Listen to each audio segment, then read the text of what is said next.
welcome to She's the Boss Chats. I'm your host, Jules Brooke, and in the show, I interview amazing women and female founders about what it is that they're doing and why they're doing it. It's all about us lifting up the women around us.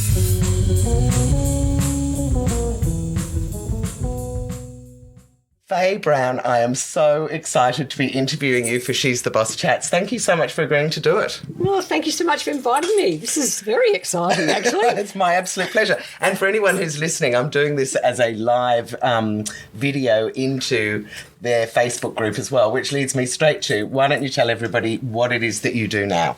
What I do now? Well, okay, so I have my own business. I'm sharing the business with my daughter, Lauren, and we're owners and designers of Motto Fashions. And we've been around, well, I started the business with my husband about 35 plus years ago. And wow. Who would have thought? Yeah, 35 plus years later, that's we're doing this amazing online business, still with bricks and mortar stores. And hey, I just say I'm the creative director. I'm the designer. Do it with my daughter, of course. But you know what? It is so much more than that. I don't know. What else can I say? We make women look beautiful. Okay, I know what you can say. Why don't you tell everyone what the name of your shop is and your brand? Oh, yeah. I forgot about that. Gee, got to tell you where I'm from, eh? Motto Fashions, thank you. That's I would have missed that out. I discovered Motto Fashions 2 years ago at our Christmas party when I was staying across the road from the one that you have in Williamstown, and I decided I had ordered some food from the Chinese takeaway, and I thought while they're getting it ready, I'm going to nip into that shop. And I think I spent, I don't know, $300 in about 8 minutes or whatever it was. I just went in and went, sequin skirt, sequins, feathers. Oh my God, fake this, everything. I love it.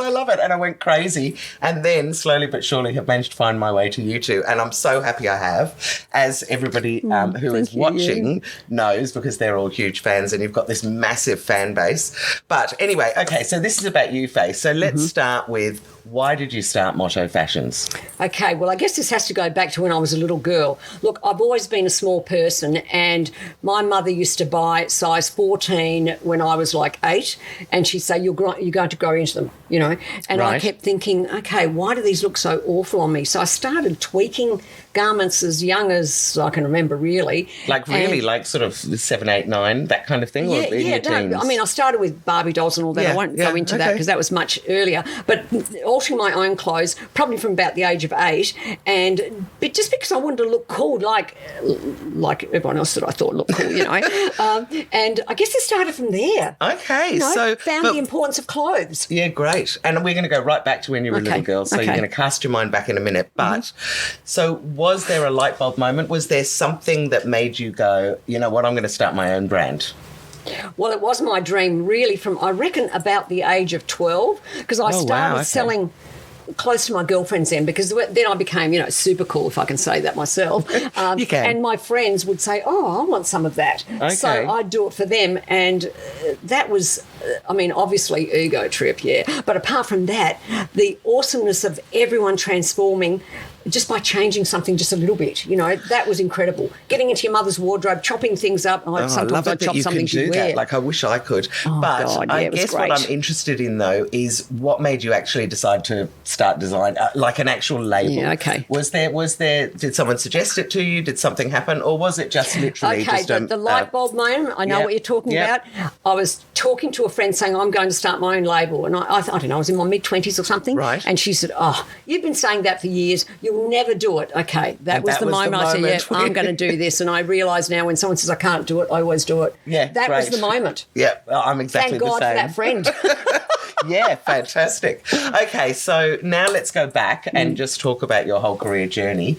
She's the Boss Chats is really about inspiring women and realising and making them realise that it doesn't really matter how you start. You can always start a career in your own business, and there's lots of different ways to do it. So we're going to go right back to when you were a little girl. What did your parents do, and do you have brothers and sisters? Like, what sort of size family did you grow up with? Where did you grow up?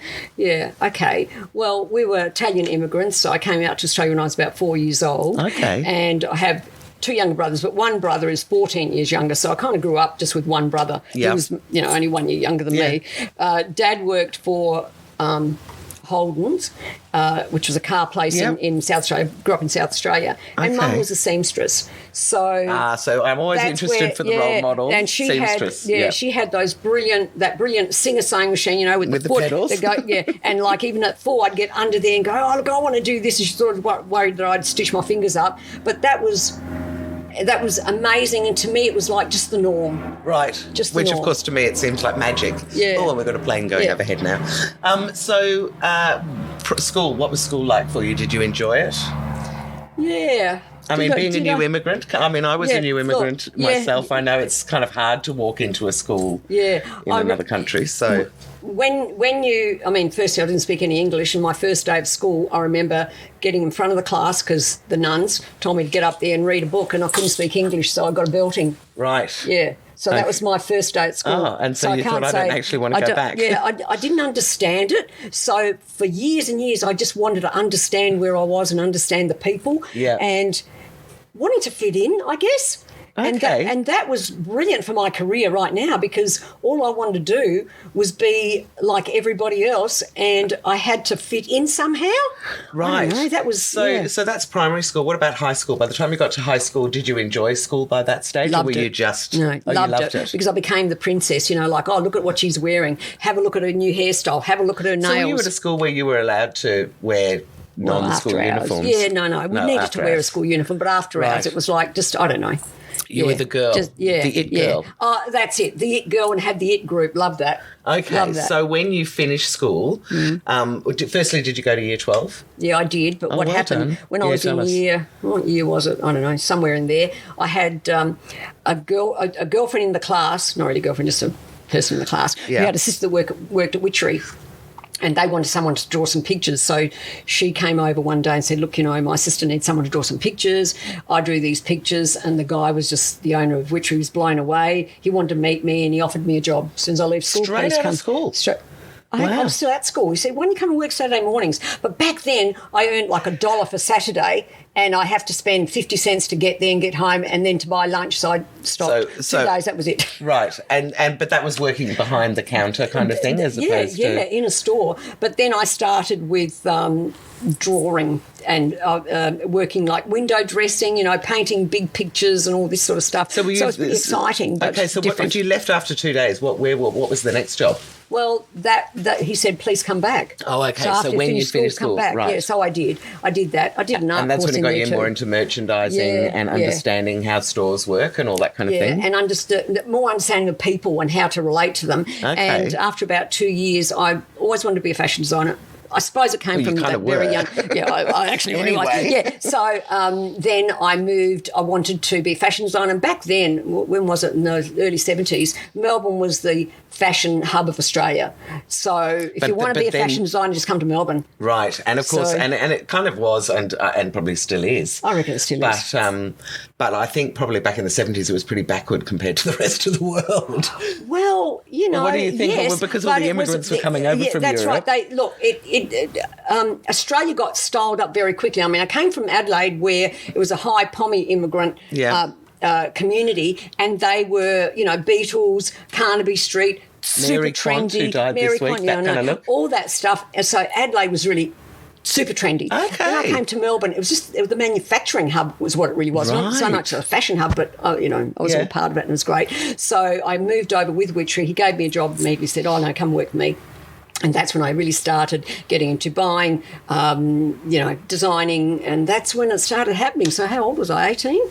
But a terrible thing with my mum, this is nothing to do with my career, but I'll just share secret women's this business is here. What happens. Italian background, you've got to understand. Mum and Dad were struggling with me anyway, because I was just so wanted to do my own thing. You didn't want to get married and go and have lots of kids and do the right thing. She was introducing me to Italian boys. Are you kidding me? Come on, I've got to have a career here. So, and I wasn't going to have any kids. 3 kids later, but anyway, I wasn't going to do that. So packed my bags and came over, and she couldn't understand that I was coming here for a career. She thought I was coming here just to meet boys. Sorry, Mum. Lucky you got Alzheimer's now. Yeah, so, no, that wasn't it. So it took them about 1.5 years to talk to me again. Oh, really? Yes. It's a really sad It's moment. funny because that was a thing that parents did in those days Yeah. because their grandparents did it to them. Yeah, So yeah, they that's just went, oh, right. well, we won't speak to you. Yeah, I mean, So Mum, how was that when you were new in a city, you're only 18, you've come over to Melbourne, you Yeah. don't really know anyone, and your parents aren't speaking to you? Yeah, I mean, it that's doesn't that's sound it. easy. Yeah. So I had my 20th birthday crying, I think. Yeah, but I bet. anyway, eventually they decided that I was still their daughter and it was okay. But it was very... Yeah, I didn't have any friends because all my friends are in Adelaide. I kind of didn't have anything. Right. So I just got I came with a sewing machine and a little suitcase. That's what I came with. So I evenings just were sewed. spent sewing and designing? That's what I did. Right. I did it from morning to night, and look, I'm very disciplined anyway. But the rule I made for myself is I have to finish that garment tonight, otherwise I won't have anything to wear in the morning because I had to have something new for the day. So that's what I did 7 days a week, Wow. and I could make a suit in a night. Wow. I was like Speedy. God, you're just handy as a little pot, as my Irish grandmother was saying. Oh, right, My okay. Irish auntie would say. I mean, now to think that anyone doing that would be probably Every day. nuts. Every single day. And weekends. And where would you get the fabric from? Oh, okay. Well, when I was working there was this place called, I think it was called Job Warehouse. Right. It was like a crazy little place run by fabulous Jewish people, and they used to have all these bits of different sort of fabrics, and I was just across the road from where I worked, so I did that every you just day. used That to was go and my get that every lunchtime, day. and that was my night time. Wow. And so when did things change at Witchery? So, you obviously they must have spotted that you were a star. Oh, yeah, sure. Well, we start. How long did you stick around there and when did things change? This is going to rock everyone's socks off. I stayed there 16 years, but I actually had a new job there every 2 years. Right. I progressed to doing so many new things. I mean, don't forget there weren't computers, then commuters. But was it a big company? Yeah, massive. Oh, okay. Massive company. And it was just, I don't know, I was just learning so much all the time that I just stayed there. And then I got a job offer working for Just Jeans and went off. And at that same time... What was the job offer at Just Jeans? Designing? Head buyer there. Buyer. And look, I stayed there a short time because I started my business at the same time. Because John said... Who's my hubby, John? Hubby John, Yep. yeah. I'm married, happily married, gorgeous man for over 40 years. He's So I was going to stunning. say, we didn't talk about where you met him. Was that in Melbourne That was a Witchery. around that time? Yeah, that was a Right. Witchery. Christmas party. I spotted him coming in the The door. classic Christmas Yeah, party I know, love funny, affair. isn't it? He knew the guy that worked there, so he came in just to pick the guy up. I only mentioned him last night. He was wearing thongs, jeans and a T-shirt. No. And he said, I wasn't wearing thongs. I said, you were. Oh, my Anyway, goodness. yeah. Well, there's the woman who would remember what you're wearing. Okay, so you and John got married and then you'd gone to Just Jeans and then John said you need to start your own label. Well, how do you do that when you Yeah. I mean, okay. Because it was always my dream, he said, well, why don't we do that? What are you going to do when you have kids? And I'm saying, no, remember, we've got this plan, no kids, no kids, no kids. And he said, oh, you'll change your mind. I said, no, I'm not going to change my mind. So we just He sort of knew you well. started. Yeah. We just, started. I mean, obviously I had a lot of contacts, so I got fabric, whipped up a few designs. He went out and sold them. And So I was going to say, what does John do? So he's more of a salesperson? well, look, In the combo of the two of you? he's a bit of a genius with systems production. He also has a great eye for design. He's Okay. a good all-rounder, great with finances, thank So God. you were a really, really great couple, really It was like the complementary perfect skills. Yeah, that was it. Yeah, amazing. So it was terrific. So we started the business together in 85.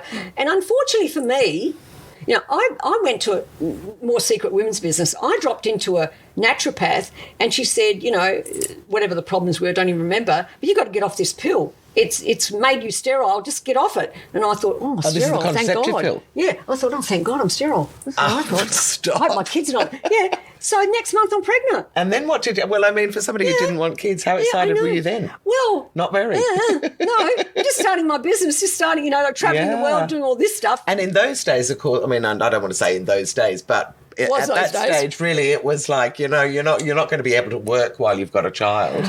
It was very pioneering for women to do that. Yeah. I mean, Ija Buttrose was doing it too, Yeah. but not a lot. Not a lot. Well, back in those days, firstly, Mum nearly committed suicide, literally, when I said I wasn't going to get married and have kids. So you come from that. Then I'm marrying this guy and starting a business. What, you're starting a business? Don't you know there's a recession? That sort of stuff going on. Then I get pregnant and I'm thinking, how am I they're going to do with this? ecstatic. They're thinking, great, now she's going to give up work. Yeah, now That's she's what she going thought. to see the light. No, my kids came to work. under the sewing table. There they were, the whole lot of them. But anyway. That's so funny because for anyone that's listening, I would think that your daughter's podcast will come out before yours. Yeah, Lauren French will tell you the flip side of that, which is how much she hated being in the factory all the time. Oh, my God, did she? Oh, But, yeah. but no, well, I mean, you know, that's things fair enough. changed. Yeah. Well, I can remember her sad face when I used to put her in one of those, I don't know what they were called, like little cages, those Like little a playpen thing. Yeah, and she was there holding the bars, just like she was, and I looked at her and I thought, oh, my God, she looks like she's in jail, the poor little thing. I was worried she'd put a pin in her mouth. You know, that's why I had her there. Of God, course. yeah. She was crawling by and then 2 more kids came along. Yeah, and then 2 more kids, all under the age All of pretty 4. fast. Yeah. And then did you go back on the pill? Did you go, I don't believe you anymore? You know, I know I'm not sterile. Yeah, I know. That's it. I said, what was she thinking? I'm definitely not sterile. Yeah, I did have to go back on pill because otherwise I think I would have just kept on popping out babies. That's right. You would have. So what do you do when you've got 3 young kids and you've got a business that's... Did it start fast? How did it grow? Okay. It did start fast and it did grow. Not a good formula for fashion, especially back then because, you know, business would last for 1 year and be over. But we were there 5 years, finally 5 years, like the 3 kids later, the business and all that, and we were still there. Lots of ups and downs. Yeah. But I'm going to ask you about those later. Yeah, sure. But never gave up because, you know, that's my big secret. If anyone wants a secret is when you're passionate, you don't give up. You don't give up. And that is it. That is the difference, actually, between a successful entrepreneur and a non-successful one is everybody has ideas, but who goes and actually implements them firstly and then doesn't give up when shit goes down, basically. Yeah, that's right. And you have to understand business is always up and down, just like relationships, just like everything in life is always up and down. It can't keep going up. Once you know that, it's okay. Yeah. You know? And yes, that's right. You can kind of take a breath and go, okay, this is the new normal. Yeah, this is the new normal, so adjust. And the instability and the lack of, the lack of stability can be difficult for a lot of people. But if you have got that hunger, I don't think it matters. It doesn't. So talk to me about how you were selling in those days. Did you have a bricks and mortar store? Okay. Was Motto a store or was it a brand you were selling to Myer? Or sure. How did it work? All the above, everything. Okay. We started off with 2 stores, started off with a range, had an agent selling it. Because in those days you'd have fashion agents and they'd have you don't many do different those anymore? Or people don't, or you just don't? Look, there's not much of it around anymore, I've got to say. They don't do it. I suppose there are still some, but... People now sell online and can put their catalogues online. That's right. And So all that it's kind of all thing. a different ball game. All right. But we did start off with 2 stores, which grew to 12, I think, eventually. Wow. But then I think the early 90s, we decided... I think I decided, I don't know. Anyway, it doesn't matter. It was decided. It was decided that online was something we should, jump in head first. And right. So that's very early. We were one of the 90s, very first online stores. Oh, good on you, because I could see the writing on the wall for years and years before anybody started jumping on it. It was crazy. The other secret to business is getting it at the right time, and we didn't, so we lost a bucket load of money. Right. Oh, my God, all the money we made went all down the toilet that day. But anyway, so it sat there for about 10 years, and we were... So what were you doing with it? Just using it as a website to say go to our stores at that stage? Yeah, well, to begin with, the opening line was, go and grab yourself a cuppa. We'll have a picture up in 5 minutes or something. Okay, because you were it used just to take constantly that putting long. up new pics. Yeah, but it would take literally 5 minutes for something to upload. Oh, upload. Yeah, so it wasn't a success. You can imagine in fashion that's not the way to go. Right. So that just sat doing hardly anything for 10 years, but just there. Anyway, we thought we had this brilliant formula of an online store, and I don't know if I'm going too fast here. My daughter came along and she wanted a bit of a change in career. But this is not... Early 90s. This must be 2000s, because knowing how old Lauren is... Oh, yeah. And when she You're did right. it... I'm of just course, glad it I would did be the 2000. interview with Thank her. God. So, no. So, it was like the early 2000s, Well, when we I reckon, started when we set up the online store was in the 90s. 93. Yeah. And so then 10 years later, right? 10 years later. And by that stage, Lauren had been selling... She'd already worked for a fashion agent. And said, I'm going to go and start embellishing, she said, singlets and things like that, and just go around and start selling them on the side. She was such a little and entrepreneur. She said that you and John approached her. Yeah. Is that kind of how it all worked from your point of view? Well, yeah, I'm going to give you my version, right? Yeah, come on, give me it's your interesting version how now. our version's a little bit different. Exactly. I mean, she definitely was a superstar at what she did, but she also wanted to do her own label too. So I said, well, there's a few options here. There's an online store, which is it's about to take off. If you don't take it on, someone else has to. We've got so much happening in the design area. You could easily do that. You can either, work with us or do your own label. We'll sell your label. We'll put it through blah, blah, blah. Nice. So give her lots of options. Yeah, of course. So she wanted to think about it, and in the end she chose, I think it took her a few days, she chose to go online, but only if she could have it as her own. Okay. But we didn't give it to her. I don't know. We're tough parents. We said, well, you have to put the money up front. Yeah, you have to put the money up front. So she had her $5,000 from her own So did she build her own website for her own business then, or what happened? Not exactly. She came with $5,000, so we put $5,000 in. We said we're equal partners, and we said, but we'll give you everything. We'll give you the online store. It's still a really good store. She took one look at it and said, I can't use any of this. And in the end, she couldn't even use our database because that was like ancient. We're talking 10 years later. You can imagine online. Yes, those people, half of them would be dead. They probably were. Well, they've gone from teenagers to, Yeah, that's right, to not wanting to buy fashion. So she kind of did start it all from the beginning. Yeah. And so she took that 10 grand though and started, built another website. Was that how she did it at first? No, I think slowly she just kept on changing it and doing it herself. She did everything herself, so she learned it from start to finish. That was really good training for her. She's an absolute cracker. Yeah, that is for sure. What a driven woman. And I remember her saying, look, I've learned more in 1 week at Motto than all this time in uni. So she said, I'm forgetting uni. I don't want a HECS debt. I'm just coming and working here. Makes sense. That was good. Yeah, that was very clever. And so she's trundling along, but at that stage she said to me that the website was selling about 15% of the sales and 85% was still coming through the stores. Absolutely, And then the pandemic came along. Yeah, well, there's a lot of years in that. Yeah, of course. Well, but give me some stories in between, yeah. And then we'll... yeah, well, I don't, what would you like me to say about that? Okay, well, so I'd like to know, how did you grow it? So Lauren had come on board, and the website's doing a small percentage of the thing. How did you grow it at that stage, or what was the idea? Okay, I mean, at any stage were you thinking we might retire? Oh, God, no. What? No. I've already told Lauren, I've already said to her, listen, I'm retiring when I'm 85 and then I'm going to start a new business. So I love it. Oh, don't my God. even High tell. five. I just have to, that's what we're doing. I do. I love it. A driven woman. Okay, no. We never wanted to retire. I guess we're lucky that she's come. I mean, all jokes aside, we're blessed that she's there and she's brilliant. Otherwise, I don't know. Would I do it without her? Probably not. We'd be very small. I think you probably would, but it probably would have just been in different stores and it would have been very traditional, and you probably would have taken a much bigger hit from the pandemic as to whether you would still be here now. Yeah, and thriving in the way that you are. Yeah, we'd rehash it some other way. So a lot of, we were really well known in bricks and mortar, and we had some really good stores there. We used to talk about selling into some of the bigger stores, because you talked about, yes, you were in Myer and those sorts of ones. Yeah, look, we were, but, if you can... Was that just to have your name there? Because everyone was in Myer in those days, weren't they? Yeah, it was just to really have our name there. Right. It's not like you can, being the business head, you can't make money out of that stuff. Right, because you just they can't. Take such a big margin. And we were actually making locally, and even though we were such a big advocate of Aussie Made, we did massive promotions all over the place over the years, and at the end of the day, it got to a point. One point was, yes, we want to buy Aussie Made and doesn't matter about paying more, to all of a sudden, I'm not going to buy Aussie Made unless it's cheaper. And how does that happen in the world? It's just bizarre. And, of course, that can't happen. So you must have been a bit wary about going overseas for production, were you? Do you produce overseas now? Well, we do. Yeah. We've only been doing that for about 5 years. Right, so how was that decision for you then? Yeah, okay. So we never had the decision, we never made the decision to go overseas for cheap.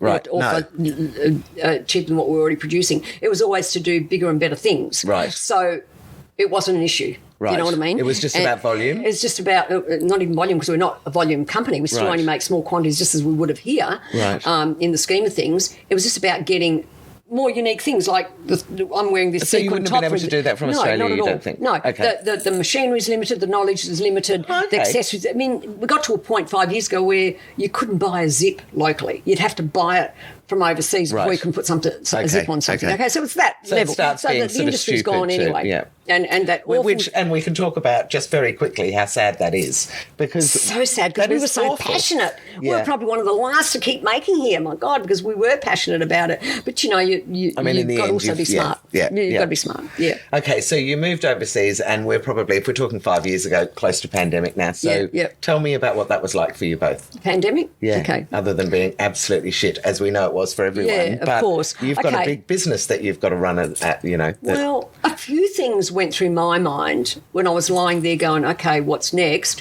One was... I love that. That's the resilience again. Yeah, I was too. like- It was like, so how are we going to have to innovate? Okay, exactly. But, you know, I've known through years of business, probably as a child even, that those kind of issues always make things better at the end. You know, they so do. I have Yes, that thought. yes, you know, I yes. don't have that, oh, I'm going to die thought. I love that. Yeah, so it's more like, how am I not going to die? Yeah. And the thought was, okay, number one, what do we do with all these amazing women that work for us? That Yep. was a concern for me because they weren't young spring chickens, and what are they And going how to do? many roughly were we talking about? Like 50? 50? Okay. Yeah, 50 or something. Number two, what are we going to do with these amazing customers?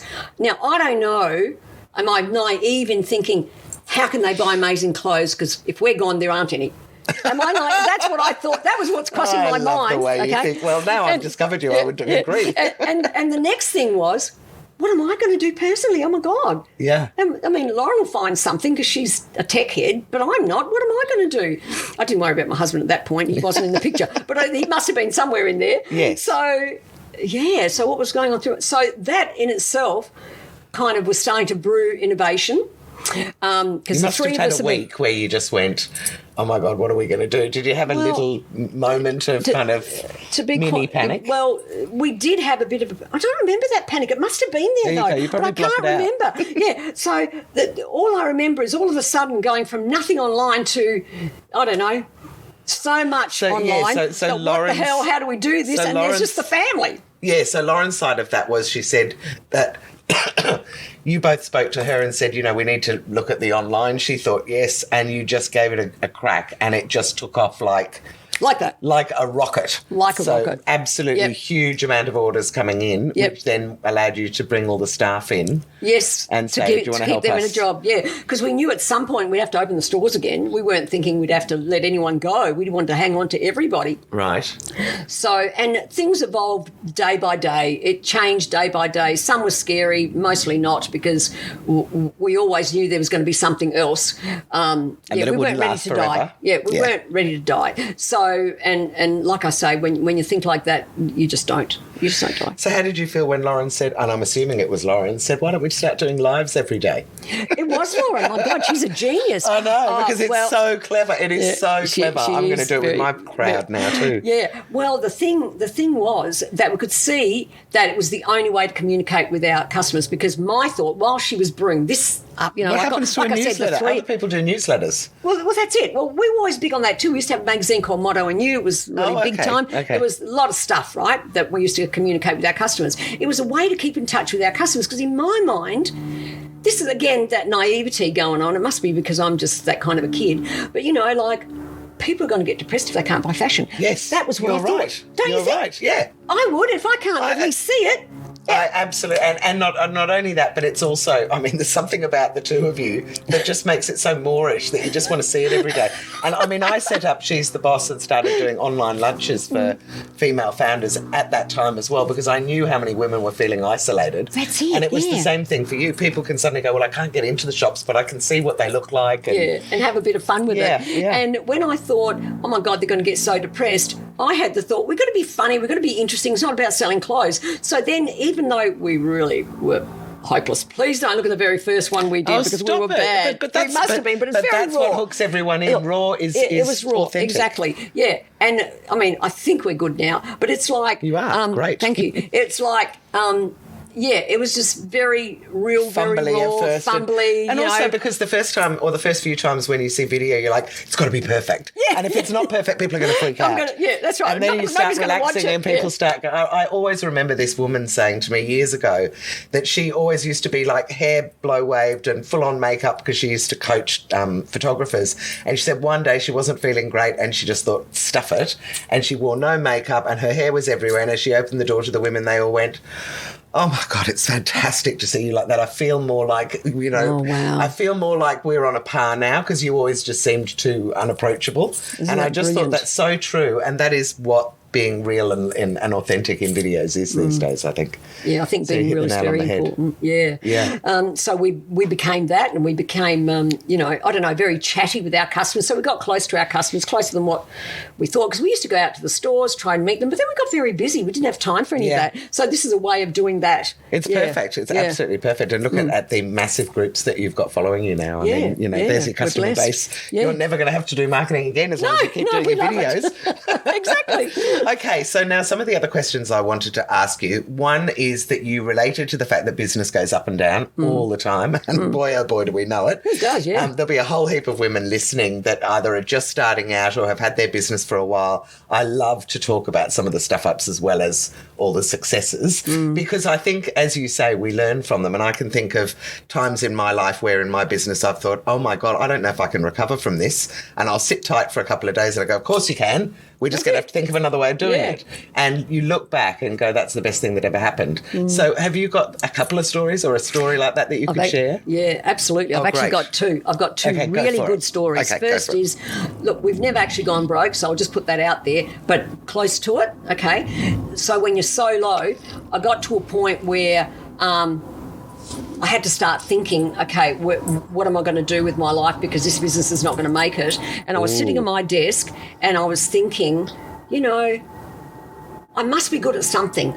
I've done, even though this business hasn't worked out, and this crazy thought, exactly. This crazy thought came into my mind that I could go actually and give my services for free. Whoever would take me, I'd go to Suzanne's, Katie's, whoever, say, look, I'll work for you for free and I'll show you how good I am. And then as I was thinking that, it was only in my mind, as I was going over that, I kept thinking, well, hang on, am I doing everything I can for myself? Why am I trying to make this brilliant for someone else? I haven't done that for myself yet. So that was number one. Number two was when I've lost my trail of thought now. Okay, so this is about things that have twisted in your life and that seemed like a disaster at the time. Oh, yeah, okay. So from that, see, when I get so much into my emotions, I don't know, I'm getting into exactly feelings instead of my words. My God, I'm so sorry, everyone. I forget. Yeah. So after that experience, I realised that, what I'd learnt to that point, I couldn't even pay $1 million for. So if we lost $1 million, it was worth it. Oh, wow. We did, by the way. We did. That is a great way of looking at it, though. And that amount of money wouldn't have got me all that information. So how did you pivot, though? What did you... I don't really like that word, but what did you do to shift direction to bring it all back to life? Yeah, in fashion, it's really simple. When you're passionate, you're only as good as your range. Right, I kept saying that to myself. Just keep designing and make it different, make it better. But, there's no point in doing the same thing because you already know that hasn't worked. So we did something different. Interesting. And so we've been in business nearly 40 years. So there have been 4 different looks through that time. Oh, tell me them. Okay, so the first 10 years, fun fashion, young like women. The funky young stuff for the 30-year-olds. And then I guess as I was getting older, it was, and still, changing. I know, but what I love about you is the sequins and the feathers and all. Were you always doing that, or was it much more conservative? That happened with China. We couldn't do that locally. Right, okay. Yeah. So who were you targeting? What kind of women? So it was just fun. What, now or back then? Oh, back then. Yeah, well, I always wanted to be different, and I thought as a young designer, you've got to be different anyway. So I just went different, but things that I thought people would still relate to, because that's really important, because, you can do different and no one relates. Too far. Yeah, you can't go too far. So that took about 10 years, and then people got over it. Then suits became a big deal. So then we went into suits in the 80s, and we were really big in suits. I watched the X-Files last night with the big shoulder pads, and I was like, all those big shoulders, loved those shoulder pads. That was fun. And then after that, the thing is, with each period, you stay there just a little bit too long, so you kind of lose money because you're not going to give up until you know that it's not going to work, because you don't know if you've just got the wrong designs, right? It's not a whole store that you're going to change or a whole concept that you're going to change. So after that, we went into super stretchy garments. Oh yeah, and changed everything to that because suits were too expensive to make locally. We had to compete with all the people bringing stuff in from China. Right. So then we could make at a comparable price that was really amazing. And so what sort of things did you make if it was out of jersey? Things like super stretchy fabrics for pants, tops, everything. Okay. You name it. We did it. We made it fancy, did a lot of applique, fancy stuff, and that was really brilliant. And that lasted for nearly 15 years. But again, it was probably too long, and that's when we moved into what we're doing now. Right. So that's the fourth period. And has this been the most successful period for you? Can't say they've all been really amazing and then gone down. Different, yeah. And then gone down. They've all had this massive peak and then, time to change. Really interesting. Well, I mean, that makes it exciting to work in the industry, I guess. Doesn't or it? I would have thought I get so. that high from it. Oh, yeah. Okay, now one of the other questions I love to ask, because she's the boss, is about I am passionate about making older women more visible. I Yes, just don't think absolutely, that I don't like the idea of us disappearing. I think we're all frigging amazing. Yes. So my question to you is, have there been some women that have helped you in your career? Because we need to make them visible as well. Are there any names that you could give me, any ways that they've helped you? Yeah, absolutely. I mean, I've got a few. I've got lots. Great. Well, the give very me first 4, one. say. Okay. Well, the very first one, I don't even know if she's still alive. Really, Lois Notley was the one who I looked up to when I was at Witchery. She was this amazing-looking woman with really strong features and dark hair, and she was slim, and she'd come into a room and she'd go whoosh. And I thought, I want to be her. You are her. I'll just totally. say. So she was the first one. But Oh God! And she was why tough. was she so great with you, though? Did she really support you? Educate I don't know. you? She just showed me the way. Right. She showed me that it's possible, because I came into the industry when, my very first fashion meeting, get this is going to blow your brains, first meeting ever, 1,000 people, only 3 women. Oh, yeah, okay. So that's which is where so it was. bizarre when you think that the industry is targeting We're women. talking about women and all Well, these it's as men. stupid as it is now, And they're all where- in suits. My God, it was not a pretty sight. Right. Yeah. Wow, So, confronting. Yeah, really. So she showed me it was possible. Okay. It wasn't even what she did. It was just being watching. there was amazing. That's the whole thing about role models, isn't it? It if you is. can't see it, you can't be it. That's it. Okay, so she sounds amazing. Yeah. The next one was probably someone who became a dear friend of mine, Pam Abeling. She was the first lady who brought out Always in Style from the States, which was a Doris Puza company, which was the makeover company, the colours, Colour Me Beautiful, all that. all the Do you remember wear all that? things under your chin all and that. see what So your she was the colours one are who and- brought that out to Australia. We became great friends. We worked together. We did a few collabs. Well, that word wasn't around back then, but that's what we were doing. And that was fantastic, because that really opened my eyes up to something different again, because she was also a stunning, amazing looking woman, and Right. she always looked brilliant. But what I liked she always told me how great I was. Fancy that, I'd never heard that before. She was the first person to tell me I was pretty good at Wow, it. I just love her, because that's another thing I'm all about. Lift up the women around you. It makes a huge difference if another woman backs you. You're right. And she did, the very first conversation I had with her, because I guess we only just met, we wanted to be, get closer to each other. I remember talking to her on the phone, and I was saying blah, blah, blah, blah, and there was nothing. And I thought, are you still there, Pam? You still there? Hello? She said, yes, I'm listening. And I thought, what? Someone that actually listens? Aw. What? That blew me away. It really Wow. did blow me away. Anyway, she was amazing, and she certainly opened my eyes to all this image stuff. She was the very first person that did that for me.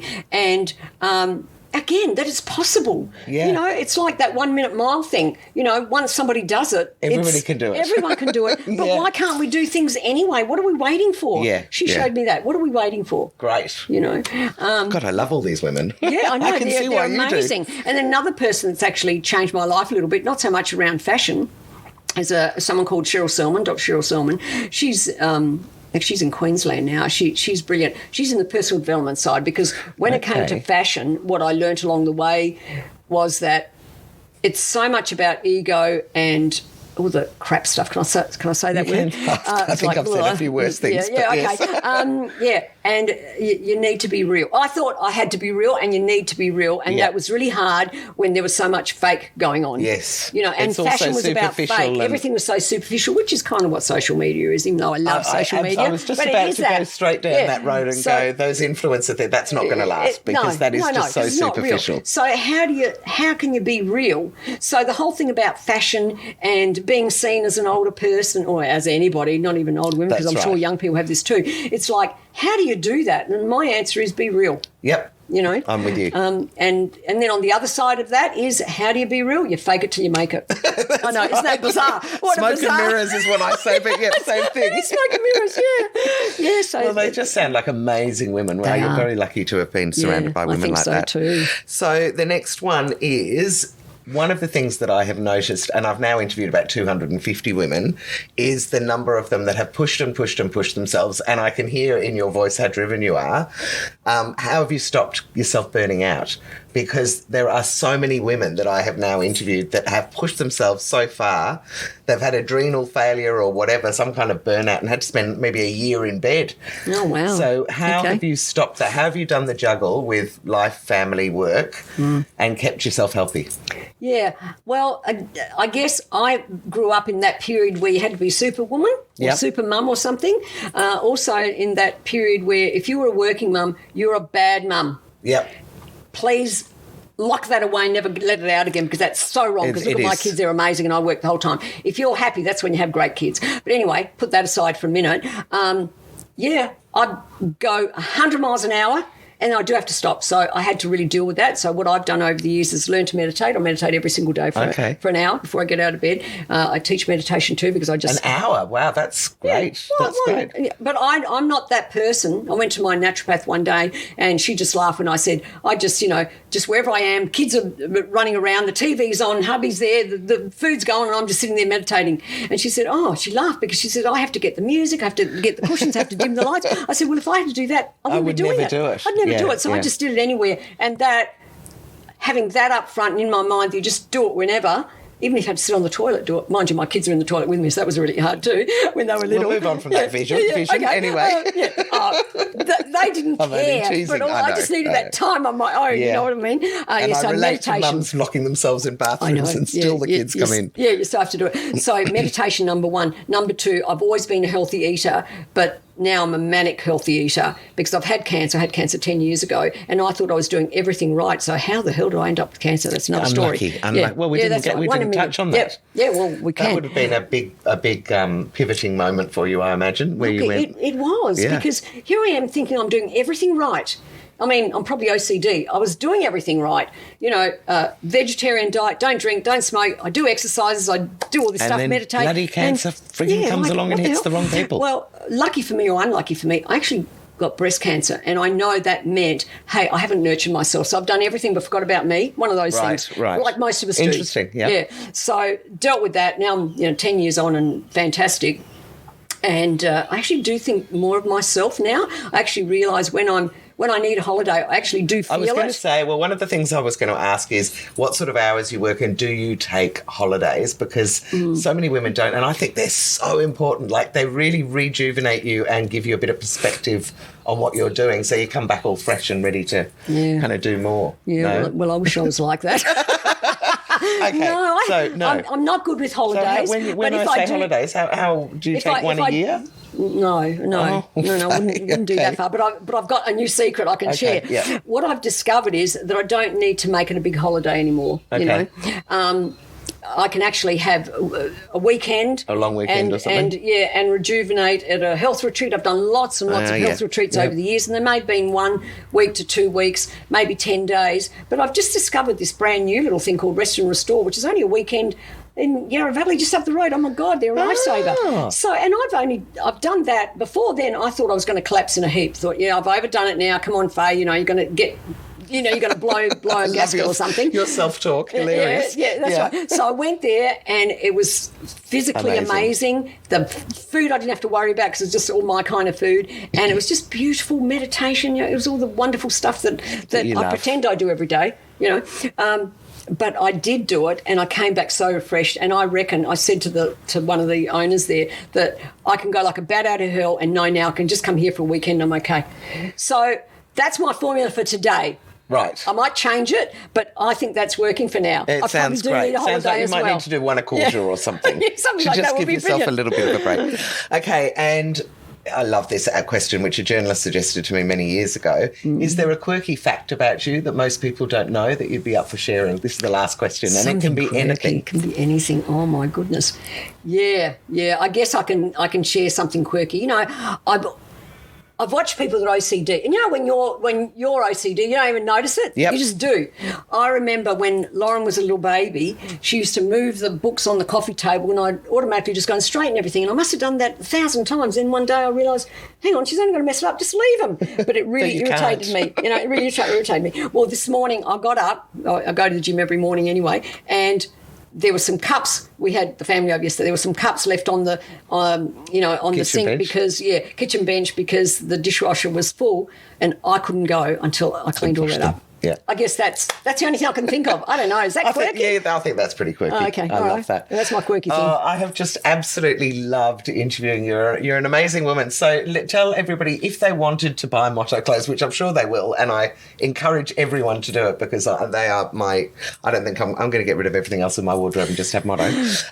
Where can they find you? What's the best way of people finding Motto? Well, if you look online, www.motto.com.au, you'll find out all about us. That's probably the best place to start. And I would encourage all of you to sign up to the Facebook group and check them out on Facebook because the lives are totally worth watching. They're brilliant. And I keep showing them to people and going, oh my God, and they're like, oh, what's this page? I've got to go and follow it. Yeah, it's come and really, watch us. really good. Yeah. Really good.